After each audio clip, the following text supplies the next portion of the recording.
সরকারি চাকরির পথে না হেঁটে নিজের জীবন উৎসর্গ করেছেন প্রতিবন্ধী শিশুদের জন্য।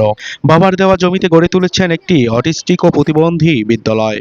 স্বীকৃতি মিললেও সরকারি সহায়তার অভাবে এখন টিকে থাকার লড়াই করছে প্রতিষ্ঠানটি।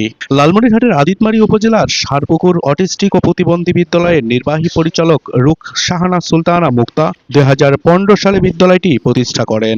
বর্তমানে এখানে প্রতিবন্ধী শিশুদের পাঠদানের পাশাপাশি থেরাপি ও বিভিন্ন কর্মমুখী প্রশিক্ষণ দেওয়া হচ্ছে। ক্লাস 8 থেকে পড়ার পর আবার স্বাভাবিকভাবেই সে জীবনযাপন করতেছে। মোটামুটি অনেকটা চালাক চতুরটা অনেকটা বেড়ে গেছে। তো যাই হোক, এনাদের সেবা আমরা খুব সন্তুষ্ট। এই স্কুলে আসিয়া মানে অনেক দূর উন্নত হয়েছে, হাঁটতে পারে, মানে খেলাধুলা করতে পারে, কিছু লেখাপড়াও জানে। স্থানীয়দের ভাষ্য, এই বিদ্যালয় অনেক শিশুর জীবনে নতুন আশার আলো জ্বালিয়েছে।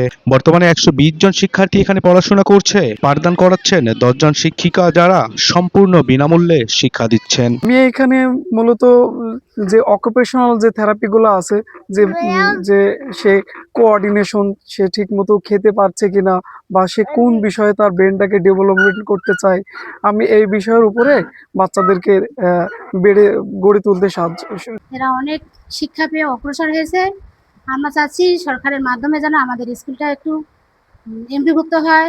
আমরা এই বাচ্চাদেরকে যেন শিক্ষা দান করতে পারি, আমাদের মাধ্যমে যেন বাচ্চারা যেন শিক্ষায় শিক্ষিত হতে পারে, কিছুটা ভবিষ্যতে তাদের জীবন গড়তে পারে। আমরা এদেরকে হাতে কলমে একটু করে শেখাচ্ছি।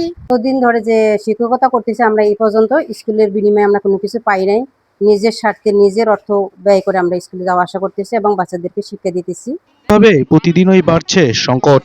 টিফিন ভ্যান পরিচালনা থেকে শুরু করে প্রতিষ্ঠানের নিত্য ব্যয় মেটাতেই হিমশিম খেতে হচ্ছে। আমিও একজন সাইন ল্যাঙ্গুয়েজ প্রশিক্ষণপ্রাপ্ত, একীভূত শিক্ষার উপর আমি প্রশিক্ষণ নিয়েছি। আমি চাই যে সরকার যদি আমাদের এই অধিকারটাকে বা আমাদের এলাকার প্রতিবন্ধী শিশুদের উন্নয়নের কথা চিন্তা করে, যদি সরকার আমাদেরকে একটু সহযোগিতা করে, তাহলে কিন্তু আমি আরেকটু আগাইতে পারবো। বিদ্যালয়টি পরিদর্শনের পর উপজেলা প্রশাসন প্রয়োজনীয় তথ্য ঊর্ধ্বতন কর্তৃপক্ষের কাছে পাঠানোর আশ্বাস দিয়েছেন। তদন্তের জন্য আমরা এসেছি। আমরা তদন্তের যে একটা নির্দিষ্ট তালিকা আছে বা ক্রাইটেরিয়া আছে বা ফরম্যাট আছে, এই সবগুলো তথ্য সংবলিত তথ্য পাওয়ার পরে আমরা এটা ঊর্ধ্বতন অফিসে পাঠাবো। দেন ঊর্ধ্বতন অফিস থেকেই সিদ্ধান্ত হবে যে পরবর্তীতে কোন প্রতিষ্ঠানগুলো তালিকাভুক্ত হবেন বা কোন ধরনের সুবিধা পাবেন বা কোন ক্রাইটেরিয়ায় পড়বেন। ধন্যবাদ। একের পর এক সম্মাননা মিলেছে, কিন্তু মুক্তার প্রত্যাশা একটাই, স্বীকৃতি নয়, সরকারি সহায়তা। কারণ এই বিদ্যালয় টিকে থাকলে টিকে থাকবে শতাধিক প্রতিবন্ধী শিশুর স্বপ্ন।